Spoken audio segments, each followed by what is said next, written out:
ವಿರುದ್ಧ ಕಾನೂನು ಕ್ರಮ ಆಗ್ತದೆ.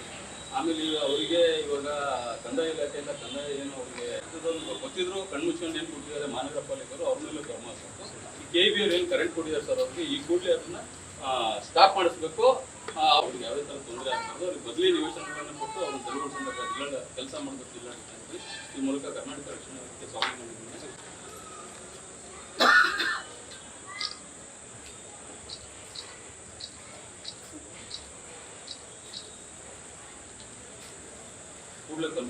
ಶಿವಮೊಗ್ಗ ಅಕ್ಕಮಹಾದೇವಿ ವೃತ್ತ ಇದೆ. ಆ ಜಾಗದಲ್ಲಿ ಒಂದು ರಾಜಕಾಲುವೆ ಹರಿಯುತ್ತೆ.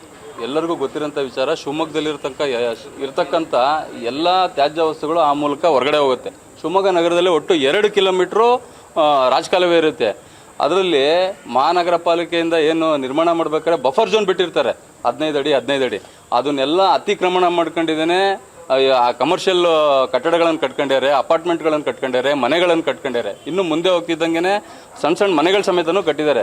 ಅದಕ್ಕೆ ಅಲ್ಲಿ ನರ್ಸಿಂಗ್ ಹೋಮ್ ಸಮೇತನೂ ಇದೆ. ಯಾಕಂತ ಹೇಳಿದ್ರೆ ನರ್ಸಿಂಗ್ ಹೋಮು ಶುಚಿತ್ವ ಇರೋಂಥ ಜಾಗದಲ್ಲಿ ನಡೀತಕ್ಕಂಥ ಕೆಲಸ ಆಗಬೇಕು. ಅಲ್ಲೇನಂತ ಹೇಳಿದ್ರೆ ರೋಗಿಗಳು ಸುಮಾರು ಜನ 80ರಿಂದ 100 ಜನ ರೋಗಿಗಳಿರ್ತಾರೆ. ಅವರಿಗೆ ಯಾವುದೇ ಥರದ ಸುರಕ್ಷತೆ ಆದ್ಯತೆಗಳಿರಲ್ಲ. ಅವ್ರಿಗೆ ಮತ್ತೆ ರೋಗ ಹರಡೋಂಥ ಚಾನ್ಸಸ್ ಇರುತ್ತೆ.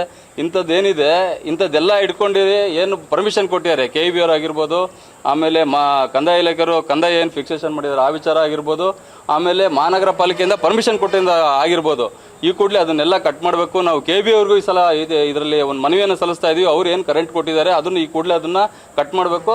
ಆಮೇಲೆ ಅಲ್ಲೇನು ಬಫರ್ ಝೋನ್ ಇರೋ ಜಾಗದಲ್ಲಿ ಕಟ್ಟಡಗಳ ನಿರ್ಮಾಣ ಮಾಡಿದರೆ ಈ ಕೂಡಲೇ ಅದನ್ನು ತೆರವುಗೊಳಿಸಂತ ಕೆಲಸ ಮಾಡಬೇಕು. ಇಲ್ಲ ಅಂತ ಹೇಳಿದ್ರೆ ಜಿಲ್ಲಾಡಳಿತ ಇದ್ರ ಬಗ್ಗೆ ಸೂಕ್ತವಾದ ಗಮನ ಹರಿಸಲಿಲ್ಲ ಅಂತ ಹೇಳಿದ್ರೆ ಇದನ್ನ 1 ವಾರ ಗಡುವು ಕೊಡ್ತಾ ಇದೀವಿ ನಾವು. ಮುಂದಿನ 1 ವಾರದಲ್ಲಿ ನಾವು ಲೋಕಾಯುಕ್ತಕ್ಕೂ ಸಮೇತ ಈ ವಿಚಾರದಲ್ಲಿ ಕಂಪ್ಲೇಂಟ್ ಮಾಡ್ತೀವಿ ಅಂತ ಜಿಲ್ಲಾಡಳಿತಕ್ಕೆ ಮತ್ತು ಮಹಾನಗರ ಪಾಲಿಕೆ ಆಮೇಲೆ KEB ಆಗಿರ್ಬೋದು ಇವರು ಎಲ್ಲರಿಗೂ ನಾವು ಮತ್ತೆ ಡಿಸ್ಟ್ರಿಕ್ಟ್ ಹೆಲ್ತ್ ಆಫೀಸ್ ಆಗಿರ್ಬೋದು ಇವರಿಗೂ ಸಮೇತ ಎಲ್ಲರಿಗೂ ನಾವು ಎಚ್ಚರಿಕೆಯನ್ನು ಕೊಡ್ತಾ ಇದ್ದೀವಿ. ಕಿರಣ್ ಕುಮಾರ್, ಜಿಲ್ಲಾಧ್ಯಕ್ಷರು, ಕರ್ನಾಟಕ ರಕ್ಷಣಾ ವೇದಿಕೆ ಸ್ವಾಭಿಮಾನಿ ಬಣ, ಶಿವಮೊಗ್ಗ.